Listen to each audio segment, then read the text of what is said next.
12 जून दोपहर 1:39 के आसपास का वक्त रहा होगा। एयर इंडिया का एक विमान A171 171 जिसके पायलट थे सुमित सब्रवाल, इन्होंने एक इमरजेंसी कॉल किया। इमरजेंसी कॉल की अगर बात करें तो इसे हम मेडी कॉल भी कहते हैं।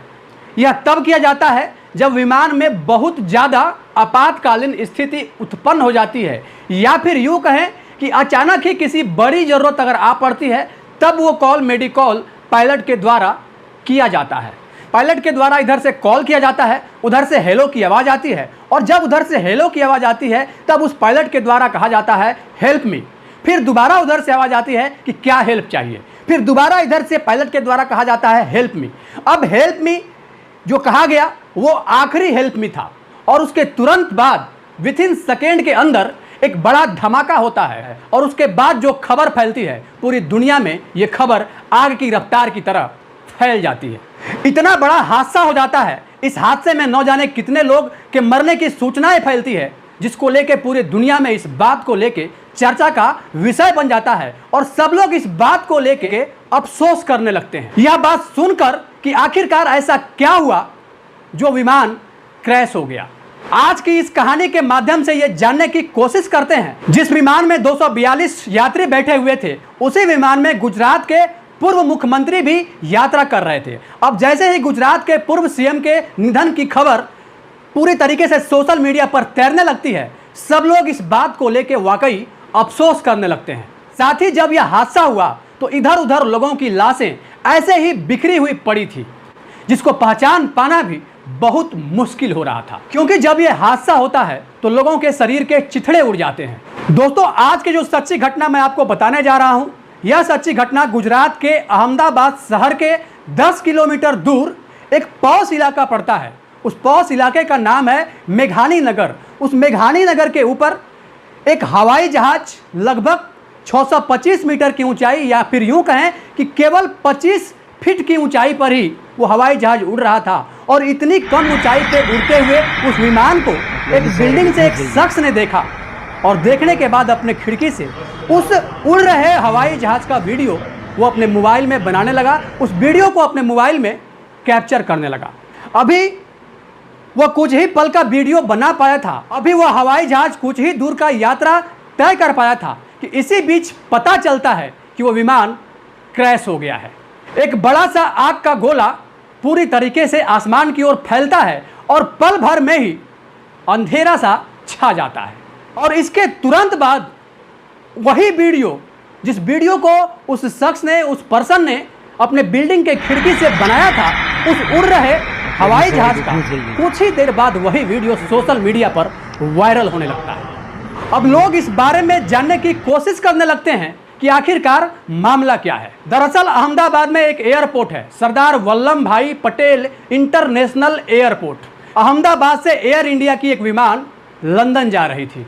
यह तारीख थी 12 जून 2025 और समय था दोपहर 1:38 के आसपास का। यह विमान अभी रनवे पर चलती है, लगभग 3000 मीटर की दूरी तय ही की थी। अभी इस विमान ने अपना पिकअप पकड़ना शुरू ही किया था, टेक ऑफ हुआ ही था। इसके अंदर 169 भारतीय और 53 ब्रिटिश यात्री बैठे हुए थे, एक कनाडा का और 7 पुर्तगाल का। कुल मिलाकर इस विमान में 242 यात्री बैठे हुए थे। 2 पायलट थे जो इसको चला रहे थे, साथ ही 10 क्रू मेंबर थे। 10 क्रू मेंबर की अगर बात करें, चाय नाश्ता का प्रबंध हो या फिर खाने पीने का प्रबंध हो, तमाम तरह के सर्विस से रिलेटेड जो काम होता है वो क्रू मेंबर के टीम का होता है। और 10 क्रू मेंबर की टीम भी उसी फ्लाइट में सवार थी। एयर इंडिया का यह विमान केवल 11 साल पुराना था। पूरी तरीके से यूँ कहें कि वो तकनीकी रूप से भी मजबूत था, ठीक ठाक था, और कहीं से ऐसी कोई तकनीकी खामियां भी नहीं थी जिस बात को लेकर हम ये कह दें कि उस विमान में किसी प्रकार की कोई दिक्कत हुई और इसके वजह से विमान क्रैश हुआ। हालांकि ये जांच का विषय है, आने वाले समय में इस बात का भी पता जरूर चल जाएगा। और ऐसे भी विमान की जांच उड़ान से पहले तकनीकी विशेषज्ञों के द्वारा बड़े ही बारीकी से भली भांति की जाती है। जांच करने के बाद ही विमान वहां से उड़ान भरता है। लेकिन कहा गया है ना कि जब आपका होनी खराब है तब आप हाथी पर भी बैठे रहेंगे तो कुत्ता हाथी के ऊपर भी आपको बड़े ही आसानी से काट लेगा। ठीक यहां भी ऐसा ही हुआ। जो हुआ भयानक हुआ, विध्वंसक हुआ। ऐसा भयानक हुआ जिस भयानक की किसी ने परिकल्पना तक नहीं की थी। दरअसल जो हवाई जहाज के कैप्टन थे सुमित सब्रवाल, उन्हें 8200 घंटे फ्लाइट उड़ाने का एक्सपीरियंस था। उसी एक्सपीरियंस के बदौलत इस हवाई जहाज को लेके वो अहमदाबाद से लंदन जा रहे थे। साथ ही जो इनके सहयोगी पायलट थे, फर्स्ट ऑफिसर, जिनका नाम होता है कुंदन, इन्हें भी 1100 घंटे हवाई जहाज उड़ाने का एक्सपीरियंस था। दोनों अपने आप में काफ़ी ज़्यादा अनुभवी थे। इसी बीच उस विमान के पायलट ने इमरजेंसी कॉल किया। अभी विमान 3505 मीटर के ट्रैक को पार किया ही था, अभी वह उड़ान भरना शुरू किया ही था। 25 फीट की ऊंचाई पर अभी वो विमान पहुंचा ही था। इसी बीच पता चलता है कि वह विमान एक दीवार से टकरा जाता है और दीवार से टकरा जाने के बाद सामने एक बिल्डिंग से क्रैश हो जाता है। इतना जोर का धमाका होता है कि लोगों ने इस बात का अंदाजा भी नहीं लगाया था। और जब धमाका होता है तो आग का गोला, धुआं, चीख पुकार ये चारों तरफ फैल जाता है। लोग समझ नहीं पा रहे थे कि आखिरकार हुआ क्या है। यह मेघाणी नगर का इलाका था और उसी मेघाणी नगर के इलाके में जिस बिल्डिंग से जाके विमान क्रैश हुआ था, ऐसा बताया जाता है कि जिस बिल्डिंग से यह विमान टकराया था, यह बिल्डिंग सिविल लाइन के एक हॉस्पिटल का बिल्डिंग था, जिस बिल्डिंग में 50 से 60 की संख्या में इंटर्नशिप करने वाले डॉक्टर भी मौजूद थे। जैसे ही विमान उस बिल्डिंग से टकराता है, पूरी तरीके से धमाका होता है और उस धमाके के और उस बिल्डिंग के चपेट में, उस बिल्डिंग में जो 50 से 60 डॉक्टर मौजूद थे, वो सारे इस हादसे के चपेट में आ जाते हैं। दूसरों को जिंदगी देने वाला डॉक्टर आज खुद एक बड़े हादसे का शिकार हो गया। इस हादसे के बाद पूरी तरीके से वहां अंधेरा हो गया, चारों ओर धुआं धुआं हो गया। आसपास के लोग वहां पर बचाव के लिए दौड़ के पहुंचते हैं। साथ ही फायर ब्रिगेड की टीम, एनडीआरएफ की टीम, बीएसएफ की टीमें भी वहां पर बचाव के लिए तुरंत पहुंच जाती है। और जैसे ही इस खबर के बारे में पता चलता है, मीडिया कर्मी की टीम भी एक एक करके वहां पर पहुंचने लगती है। मीडिया रिपोर्ट की माने तो 100 से ज़्यादा यात्रियों के मरने की सूचना है। उन सब को लेके हॉस्पिटल पहुंच रहे थे। किसी का सर गायब था तो किसी के हाथ गायब थे, किसी का शरीर पूरी तरीके से जल चुका था और इतना जल गया था कि उनको पहचान पाना भी बहुत ज़्यादा मुश्किल हो रहा था।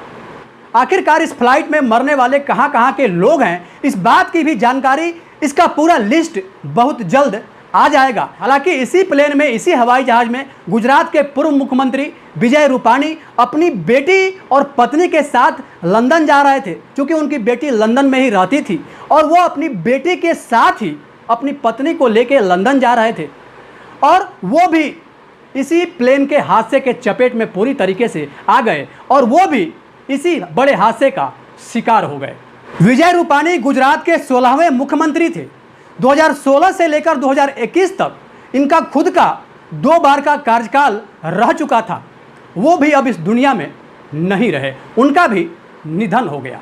अब चाहे देश के गृह मंत्री अमित शाह हों, देश के प्रधानमंत्री नरेंद्र मोदी हों, चाहे गुजरात के तत्कालीन मुख्यमंत्री हों, इन सब ने संयुक्त रूप से ये आदेश दिया जितनी जल्दी हो सके घायलों को अस्पताल पहुंचाया जाए, जितनी ज़्यादा से ज़्यादा हो पाए लोगों की मदद की जाए।